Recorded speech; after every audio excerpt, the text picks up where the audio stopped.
کیونکہ فیروز کے پاس بری اور زیور کے لیے رقم نہ تھی۔ لڑکے کی طرف سے شادی کا خرچہ بھی ہم نے کیا۔ مجھے یقین تھا کہ روشن شادی کے بعد خوشی ملنے سے ٹھیک ہو جائے گی، کیونکہ اس کی شادی کی عمر نکلی جا رہی تھی اور میرے والدین کے مالی حالات درست نہ ہونے کے سبب کوئی اچھا رشتہ بھی نہیں مل رہا تھا۔ اس صورتحال میں اکثر لڑکیاں ناامید ہو کر بیمار پڑ جاتی ہیں اور ان کی بیماری کسی کو سمجھ میں نہیں آتی۔ ہوا بھی یہی کہ شادی کے بعد روشن کی رنگت سرخ ہونے لگی اور وہ تندرست دکھائی دینے لگی۔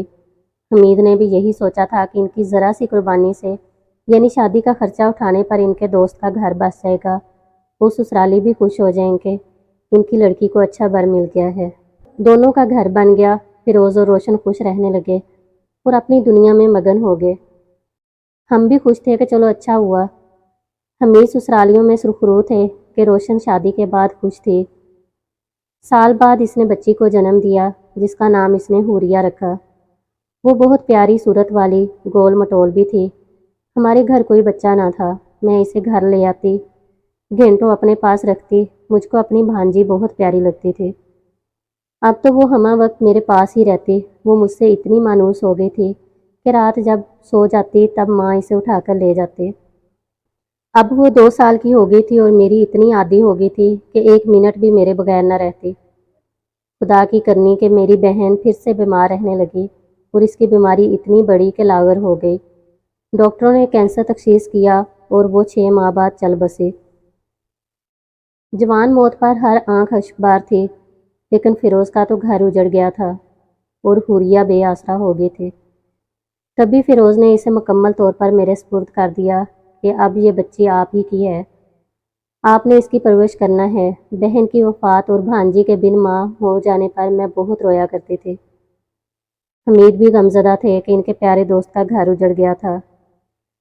اس عرصہ میں یہ کسی کو پتہ نہ چلا کہ ہم آپس میں رشتہ دار ہیں یا غیر۔ روشن نے اپنی وفات سے 2 دن قبل فیروز سے وعدہ لیا تھا کہ میری بچی باجی کو دے دینا اور خود جہاں مرضی ہو شادی کر لینا۔ سال بعد میں نے اور حمید نے فیروز کو مشورہ دیا کہ وہ دوبارہ شادی کر لے۔ بچی تو ہمارے پاس ہے، مگر اس نے انکار کر دیا۔ اس کا کہنا تھا کہ اب میں اور شادی نہیں کروں گا، بس ایسے ہی زندگی گزار لوں گا۔ کچھ عرصہ بعد پتہ چلا کہ وہ گھر کی مالکن سروری بیگم کے گھر بھی آتا جاتا ہے۔ اس کا شوہر سعودی عرب کمانے گیا ہوا تھا، وہ گھر میں بچوں کے ساتھ اکیلی رہتی تھی۔ ہم نے ان دونوں کے بارے میں چیم گوئیاں سنی تو حمید نے فیروز سے پوچھا۔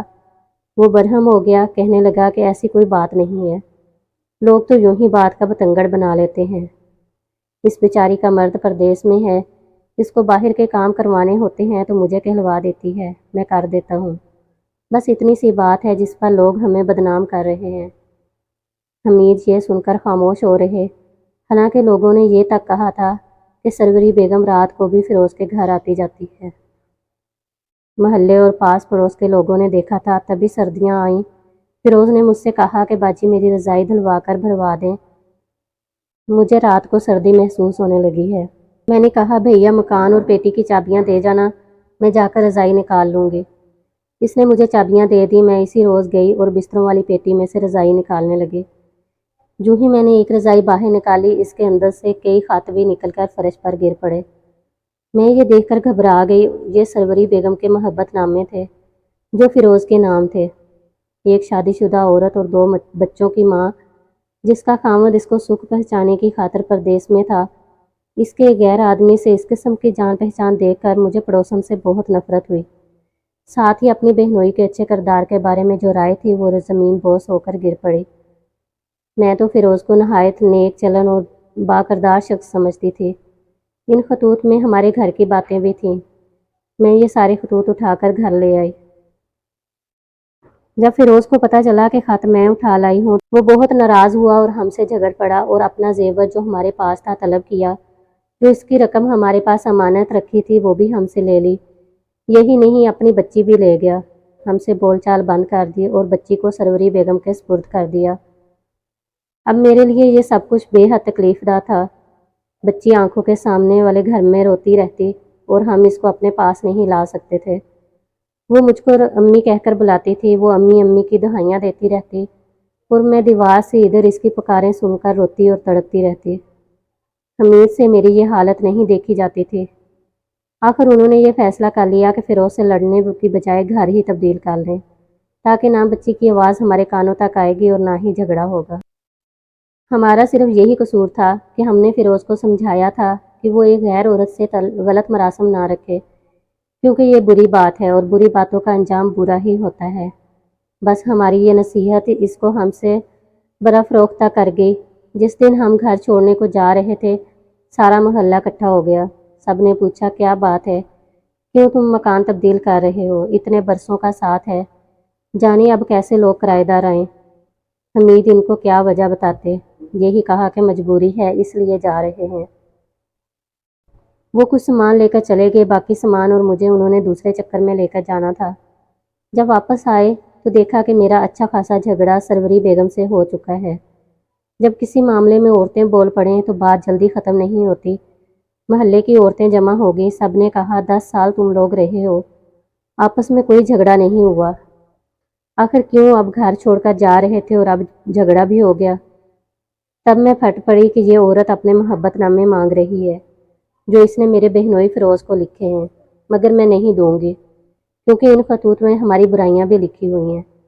اگر دوں گی تو فیروز کو دوں گی، کیونکہ میں نے اس کی بستروں والی پیٹی سے اٹھائے تھے۔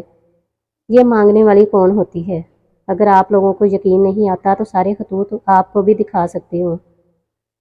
میرے یہ کہنے سے تو طوفان ہی آ گیا اور بات مار کٹائی تک پہنچ گئے۔ جب حمید پہنچے تو ہماری مار کٹائی اور ہاتھا پائی ہو رہی تھی۔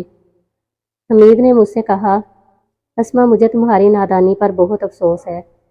جب میں نے تم سے کہا تھا کہ جھگڑا نہ کرنا اور خطوں کی کوئی بات منہ سے مت نکالنا، تو یہ بات تمہارے منہ سے کیوں نکل گئی؟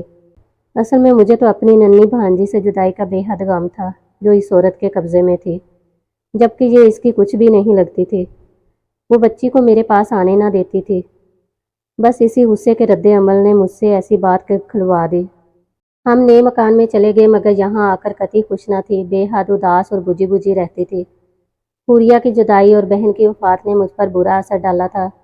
میں اپنی مرحومہ بہن کی نشانی سے بہت محبت کرتی تھی۔ چند ماہ تو میں اس غم میں گھلتی رہی، پھر آخر ضبط نہ کر سکی۔ تبھی ایک روز اپنے پرانے محلے چلی گئی۔ جو ہی رکشا پرانے گھر کے قریب رکا، حوریہ جو باہر کھڑی تھی اس نے مجھ کو پہچان لیا اور امی کہتی دوڑتی ہوئی آ کر رکشا میں چڑھ کر بیٹھ گئی۔ اس کی والہانہ محبت سے بے قابو ہو کر مجھے جانے کیا سوجی کہ دل پر قابو نہ رہا۔ میں آنن فانن اس رکشے میں اپنے ساتھ گھر لے کر آ گئی۔ جب حمید گھر لوٹے تو یہ واقعہ ہو چکا تھا۔ انہوں نے مجھے برا بلا کہا اور بولے تم نے یہ کیا حرکت کی ہے؟ اب تمہارا بہنوئی ہم پر اپنی بیٹی کے اغوا کا کیس داخل کروا دے گا۔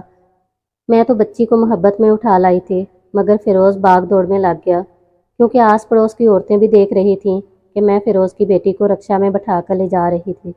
بس میرے بہنوئی نے ہم پر بچی کے اغوا کا کیس درج کرا دیا۔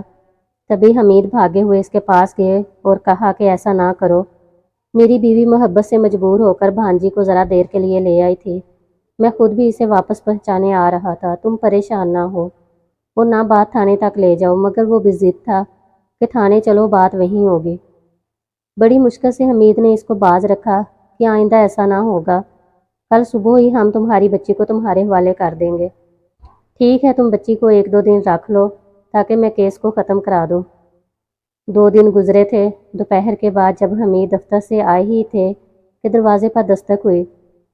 انہوں نے دروازہ کھولا اور دیکھا کہ فیروز بہت گھبرایا ہوا کھڑا ہے۔ تن پر لباس بھی موزوں نہیں، نہ پاؤں میں چپل ہے۔ حمید اس کی حالت پر حیران رہ گئے۔ پوچھا کیا ہوا، خیریت تو ہے؟ خیریت نہیں، فیروز نے جواب دیا۔ تم ٹھیک کہتے تھے کہ برے کام کا انجام برا ہوتا ہے۔ میں پھنس گیا ہوں، مجھے اب صرف تم ہی بچا سکتے ہو۔ حمید اس کو اندر لے آئے، پانی پلایا، اپنے کپڑے دیے اور تسلی بھی کہ جو کچھ ہوا ہے اسے قطع نظر میں تمہاری ہر طرح سے مدد کروں گا۔ بتاؤ تو صحیح بات کیا ہے؟ فیروز نے بتایا کہ آج دوپہر میں سروری کے ساتھ اپنے گھر میں موجود تھا کہ اچانک بغیر اطلاع اس کا شوہر گھر میں آ گیا۔ اس نے دروازے کی کنڈی صحیح طرح سے نہیں لگائی تھی۔ وہ صحن میں سے ہوتا ہوا کمرے میں ہمارے سروں پر آ پہنچا۔ ہم تو بے خوف بیٹھے تھے کہ اس کا شوہر باہر ملک میں ہوتا تھا۔ اب یہ اچانک آفت نازل ہوئی تو ہمارے دماغ سن ہو گئے۔